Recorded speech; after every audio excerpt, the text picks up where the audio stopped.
Ayan, maraming salamat sa Diyos. Magandang tanghali po sa ating lahat. Oh, ano bang ulam ang nakahanda para sa ating pamilya? Ayan po, ito po ang inyong abang lingkod, Tatay Alan. At welcome to our program in KPTV.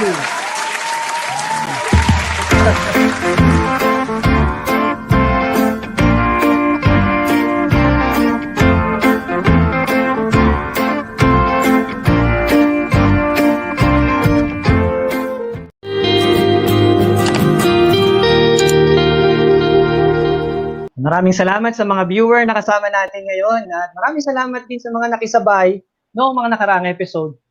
Antabay lang po tayo at sigurado maraming mapupulot na mga paalala at karagdagang kalaman mula sa ating guest resource person na isang superman.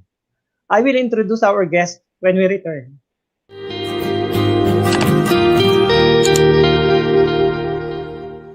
Welcome back po sa ating programa.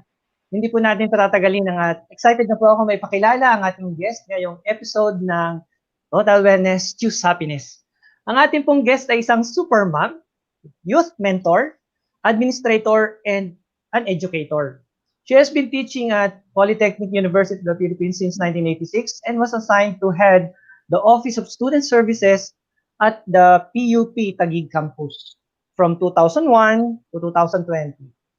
An advocate of student development, she designs and initiates students, programs, and projects on leadership training, personal and professional development, community service, and sociocultural activities. Her professional interests focus on educational management, training and development, research and thematic planning, having been man to plan and implement various university functions and activities. Marge is a graduate of Doctor of Philosophy and Educational Management at the University of Perpetual Health System and is currently the director of the Polytechnic University of the Philippines Binyan campus. On a personal note, she is blessed with a happy family life and 3 children, a daughter and 2 sons who are now working towards building their respective career paths. A dear friend of mine and also to so many others. Now, virtual clap to our guest, Doc Marge. Yan. Thank you. Yeah, welcome to Total Wellness, Choose Happiness. Bumati po na kayo sa ating mga viewer. Maraming salamat, Alan. Magandang tanghalian po sa lahat ng nanonood sa atin ngayon, both in StreamYard and in YouTube. It's so nice to be with a very dear friend who wouldn't say no to every invitation from PUP Taguig and hopefully now from PUP Binyan. Yes. Hindi ako nakahindi sa invitation niya kasi lagi namin siyang ini-invite. Kaya naman ito ako ngayon, napaka-relevant and timely na programming ito, and I'm so privileged to be one in your episodes, Sir Alan. Yeah, yes. Thank you, Doc Marge. Maraming salamat at napaunlakan mo ang aming maliit na imbitasyon. Mabuti at nagkaroon ng puwang ang oras mo para magkasama-sama tayo sa pananghalian. Asya, hindi na natin patatagalin, kaya simulan na po natin ang ating kwentuhan.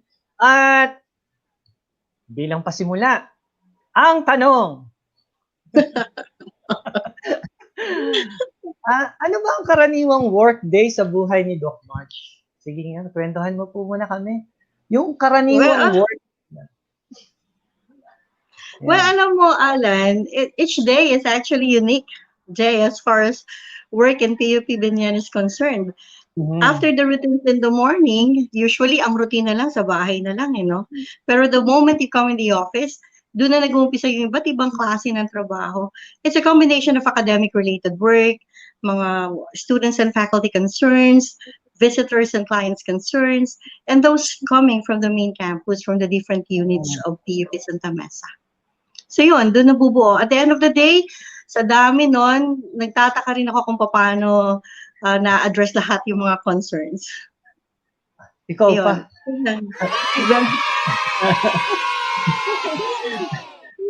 Kahit gaano ka-busy sa opisina, ay natatapos ni Doc Marge Sevilla. Iba kasi ang performance level ni Ma'am. At syempre, ikaw ay campus figure sa Binyan campus at saka sa Taguig campus. So, pagtuunan natin yung pagiging director mo doon sa Binyan Campus. Paano yung setup ng work knowing na nasa pandemya tayo ngayon? Alam mo, it's a good thing that technology as its best nang dumating tong pandemic na to, Sir Alan, no? Well, the university is very caring that it allows a combination of physical reporting to office and work from home arrangements. Very limited kasi ang physical interaction and most of the transactions are online. So we answer inquiries online, we attend to concerns using the different social media platforms, we conduct meetings and consultations using these platforms, we conduct classes using synchronous and asynchronous methods. And as I said earlier, very sensitive and considerate ang present administration ng PUP in addressing all of these concerns, without which I cannot imagine work in the university. Mhm. So yun, Oo. buti na lang So malupit ang kailangan sumabay at dapat sumabay talaga sa yes, sa teknolohiya. Oo nga. Buti na lang, no? Yeah. Nandiyan ang technology So, para dahil sa malaking matugunan. yes. So, sana lang maging mas maayos ang connectivity at pag-ayos natin ng technology, lalo na nga sa ganitong sitwasyon.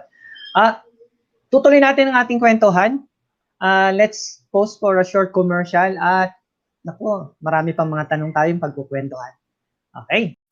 Hello, magandang umaga sa lahat. Nandito po muli si Kuya Prof para ibalita sa inyo na lumabas na po yung bago kong libro. Tatlo po ito, yung Kuya Prof book series.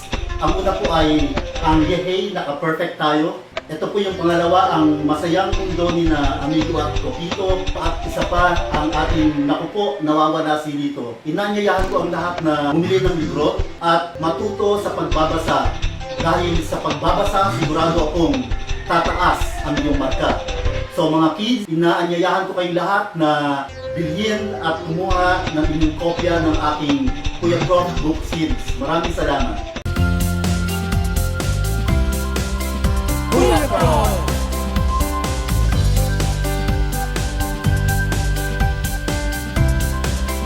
Kuya Prof!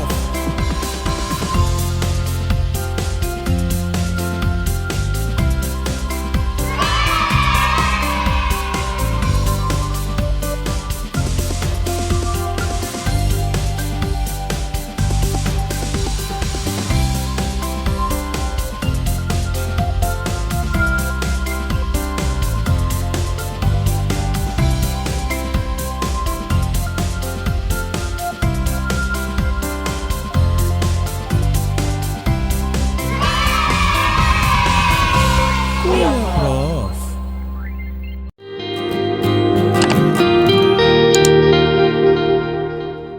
Yan po ang mga nakalatag na programa sa KP Television na ating kagigiliwan at kapupulutan ng mga karagdagang halaman. Kaya huwag niyong makalimutan to like, share, subscribe, and pakipindot na rin ang bell para ma-notify namin na ito yung mga bagong episode sa bawat programa ng Kuya Prof TV.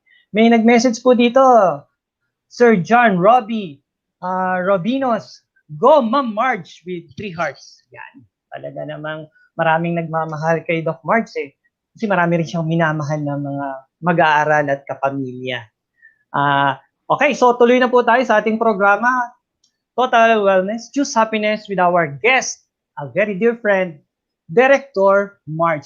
May pahabol, from Ma'am Maika Morales. Go, Ma'am Marge! Yes. Ayan, meron pa. Jean Ponte. Go, Ma'am Marge. Aba, talagang maraming bumabati. Badge Domingo. Hi, Ma'am Marge with a heart. You got this, sabi naman ni Ma'am Gillian. Ayan. Hindi ko nabasa ang surname niya. Pero ayan, Ma'am Gillian Malamo. Yan, you got this. Thank you po sa mga message ninyo. At siya nga pala, huwag niyo pong kalimutan na silipin ang ating Kuya Prof book series. Ayan, pakiclick niyo lang po yung mga links. Kung interesado kayo, marami po tayo mapupulot at matututunan sa mga libro na nilikha para sa ating uunlad at kaalaman by Kuya Prof. Yan. Sige po. Ayan, so napag-usapan na natin ang buhay sa pagtatrabaho. Alam ko na maraming talagang anak sa university. siguro may mga apo ka na rin, Doc Marge, sa kanilang yung mga anak. So, bilang bilang Director ng Student Services ng PUP Taguig na isa sa advokasya mo ay pagpapaunlad ng mga mag-aaral o student development, ano po ba ang pinakamalaking hamon ngayong may pandemya sa mga programa para sa mag-aaral? At yung hamon na to, paano kaya natin natutugunan? Yeah. Yun na nga Lan. Despite the situation, unstoppable ang mga students natin. Critical lang yung mga unang buwan, especially during the ACQ, no? Or siguro dahil naninibago pa ang lahat sa nangyayari. Pero nakapag-adjust sila ng konti, ayun na, there's no way they can be stopped in designing development programs using the different social media platforms. At napaka-innovative ng kanilang mga naiisip ng mga activities and programs. You know, meron silang mga webinars, meron silang mga fads and fashion, meron silang games and esports on webs. Tapos meron silang meron silang mga spiritual activities. Though may mga limitations, syempre, para sa mga estudyante na walang kakayahan na maka-join sa mga programs dahil sa internet connectivity issues and yung mga walang gadgets talaga. Yun talagang malaking hamon doon, sir. Kaya lang, we're trying to address the issues kasi nga bago pa lang naman ito. So we're trying to address how we can adjust to the situation. On my part, facilitating role lang muna ako ngayon sa mga development programs sa mga bata na dinesign nila para sa school year na to. And hopefully we will do better, no, sa susunod na school year. Ako, nagbibigay din kasi ako ng team building activities. Paano ba ang mga team building activities ngayon na may pandemya? Parang sa esports, tapos they group themselves, no? Tapos yun, may mga tinasagutan sila or nilalaro sila doon. Tapos yun, nakakapag-declare sila ng winner. So yung team building activities, more on problem solving and working with the group to solve the problem siguro. Ganun, yung situations, ganyan, situational, yes. So wala nang mga less na yung konta. Physical konta kasi nga, kumbaga yung, siyempre yung guidelines natin na social distancing. So isang challenge din talaga yan. May social distancing. Mahigpit ang university sa pagpapatupad ng mga ng ganung klase, ng mga health protocols galing sa different agencies, government agencies, yes. Which is dapat lang naman nga kasi nga hindi naman ordinaryo ang ating sitwasyon. Nabanggit ko kanina, sa dami ng na-mentor mo mga estudyante, baka meron kang naalalang isang karanasan na bilang isang mentor ng isang PUP student na talagang tumatak sa'yo. Huwag mo na yung banggitin ng pangalan kasi baka magselos yung iba. Meron ba? Meron ba isang naalala na sitwasyon na isang... Yan. Marami na. Pero ang mas laging fulfilling lang yung they were able to fulfill, no, their aspirations and dreams and become what they envision themselves to become, no, through PUP and through mentorship, kanyan, coaching. Yun yung mas fulfilling on my part, yung nakikita mo na nagiging successful sila at they are very appreciative and grateful of PUP and of us, of the people in PUP. Yun yung maganda doon, yung hindi sila nakakalimot na balikan ang PUP at yung mga nagawa ng PUP para sa kanila. That is the most important thing para sa akin. Yes. So hindi nakakalimot ang mga mag-aaral na bumalik sa sintang paaralan at bisitahin ang kanilang super mom, mentor mom.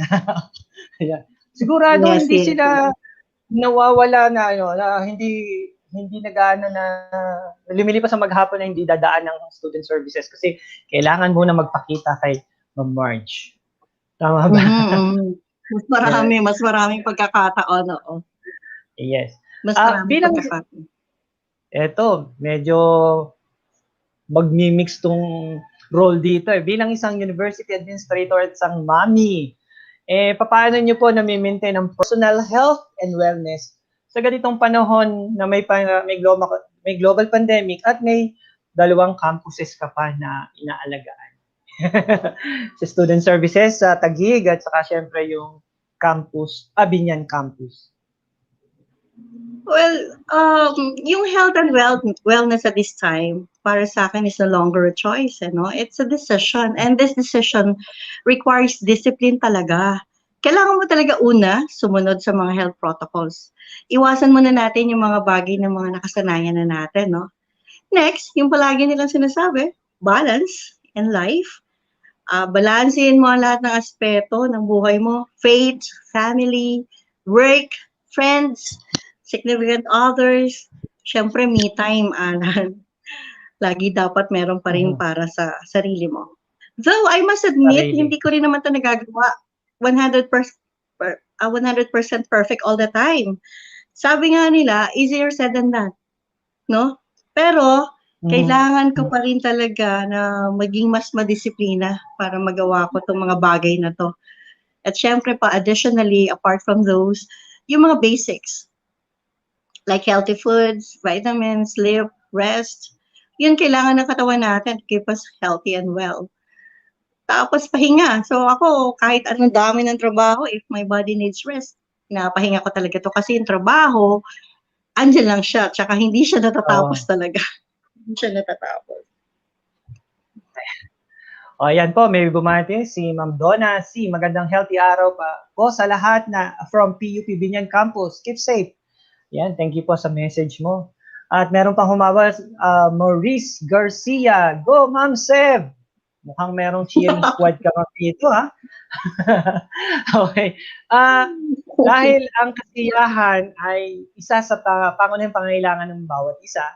Maging masaya, ano man yung pinagdadaanan, ano man yung mga responsibilidad na meron tayo, yun nga, disiplina at healthy food, healthy lifestyle. At syempre, para maging healthy at happy, bahagi po ng buhay ang celebration.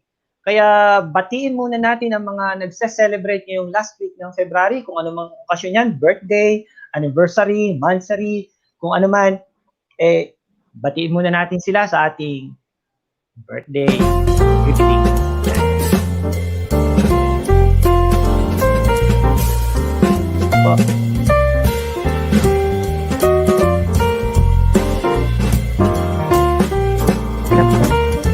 Yung mga sasali.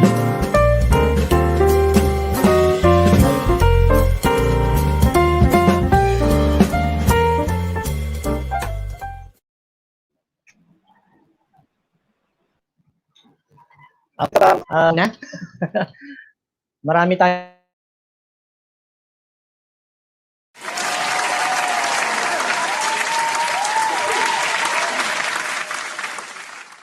Meron tayong konting technical problem, pero batiin po natin na nagsa-celebrate nung Feb 19, Marian Sabihi, Gladys Manguera Untalan, at syempre, Ma'am Bongs Pineda from Rizal, Ron Gillian, Hannah Kayaware, Ace Albert Saunar, and then Ellie Triencia, and then Justin Dumalaon, Tina Pehi, at eksakto ngayon nagsa-celebrate ng birthday, Iris Joy Balboa Ong, Micah Forca Kabungkal, Brad Pitt Peñalba, Ethan Bautista, Myla Marquez, Marian Lopez, May Baula. Meron po ba kayong nasa listahan dyan, March, na gustong batiin? Sige po, ito po yung pagkakataon. Wala naman may birthday in particular. Meron ba? Although yung cousin ko nga pala birthday ngayon, si Michelle, happy birthday. And greetings na lang sa mga nakatune in po sa atin ngayon, sa mga pamilya, sa kaibigan, mga alumni turned friends, mga estudyante na nanonood sa atin ngayon. Sa PUP Taguig and PUP Binyan family, hello po. And I think the kids are watching, Nicole, Alan, Josh, and Lance. Baka kasama pang nanonood si nanay at tatay ko ngayon. At syempre si Bong, nanonood din siya ngayon. At yun po yung Ayan, si Nicole. Eto, Go daw. Nicole, go Ma'am Seb. Ba't Ma'am Seb? Okay. Ah, internationally pala, meron din pa nagbe-birthday ngayon, si George Washington. At locally, Oh, ang wow. ating Ma'am Lea Salonga, celebrating her birthday today. Yan. So, ayan. Sa pinag-usapan natin at sa sharing mo, ma'am, talagang napaalalahanan din ako na with this pandemic, we have to be disciplined and then we have to take care of ourselves na talagang healthy lifestyle, healthy food, syempre enough rest, enough sleep. Kaya kumbaga sa mga fellow administrator mo na nasa mga eskwelahan din o nasa ibang opisina, iyon ay napakasarap na paalala na despite the time that we are going, the situation that we are going through ay nandun pa rin na kailangan may disiplina, may konting paalala para sa kalusugan. Ang alam ko kasi yung Office of Student Services ay isang opisinang walang pahinga. Nako. Kaya, ayan. Lalo na ngayon sa buong campus. Yan, sabi niyo ma'am, maiksi lang pero talagang napaka-iksi ng panahon. Akalain mo, malapit na mag-12:30. So, dumarating yung time talaga na nagsisimula at nagtatapos.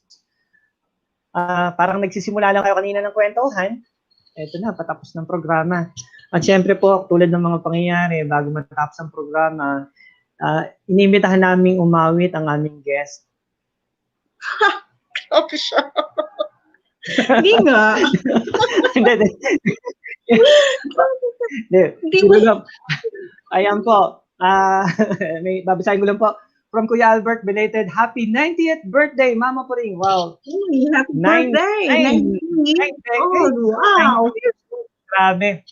A big milestone. So, belated happy birthday po, Mama Puring. Joke lang yung pakakantahin kasi baka pinagpapawisan ka na yan. Namimili ka na ng kakantahin. Yeah, although ito, pwede kong i-play yung ready naman. Sige. Talagang, sige pa. Ayan, Ma'am Marge. Talagang ngayon na, pakakantahin na. Seriously po, sa susunod ng mga episodes, sana ay hindi ito yung huli, Ma'am, pero sa susunod, merong singing portion na siguro tayo nun. Pwede. Ayan. Yan. So,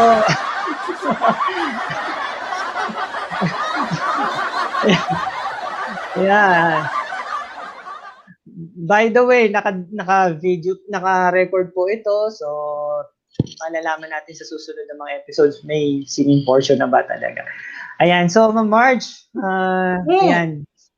Nagsimula at palapit na po tayo sa pagtatapos. Kaya, meron po ba kayong mga paalala at mensahe na gustong iwanan as your final message para sa ating mga viewer na kasama natin? Well, una, I would like to thank you, Sir Alan, and the Total Wellness and Happiness for inviting me today. Nice meeting you, Doc Aldrin. I finally met you. Thank you. At salamat sa kakaibang tanghalian moment, Sir Alan. And I hope you and the rest of your team will be able to achieve the purpose of the different programs and shows at hand, no? And that they attract more viewers and followers. Well, the situation is quite pressing at this time, but with people like you trying to uplift the minds, the hearts, and souls of people through programs like this, the difficult part becomes softer and lighter. The problems and challenges become easier to handle, and happiness delightfully comes as it is shared. I wish for everyone's safety and happiness, and may God bless us all always. Have a good day po and a good life. Magandang tanghali pong muli sa inyong lahat. Wow! Happiness shared. Ayan, sabi ni Kuya Prof, thank you very much, Dr. Marge. Thank you, Sir Prof. Mas lumalaki daw ang kasiyahan kapag sinishare at mas maraming natututunan kapag merong nagkukwento at maraming salamat sa sharing at sa kwento. Thank you so much po, Doc Marge, sa ating mga viewer ngayon at syempre kay Kuya Prof. Ang next guest po natin, Doc Marge, sana hindi ito yung huling pagkakataon ha. Oh, sure naman. Sure naman. Yan, okay. Yan. Okay. So, yan. So, ang guest po natin, ang next guest po natin sa Monday ay isang ulirang haligi ng tahanan. Kaya, see you next Monday. Same time, same channel dito po sa bago niyong kasalo sa pananghalian. Ang Total Wellness, Choose Happiness under KP TV. At syempre po, maraming salamat sa Diyos. Ito po ang inyong abang lingkod, Tatay Alan, na nagpapaalala. Ang kahulugan ng buhay ay buhay na may kahulugan. Ngayon ang magandang araw para sa mabuting pagbabago. You deserve to be well and happy. Thank you and God bless. Ingat po tayo lahat. Kuya Prof. Si Kuya Prof. Si Kuya Prof. Si Kuya Prof.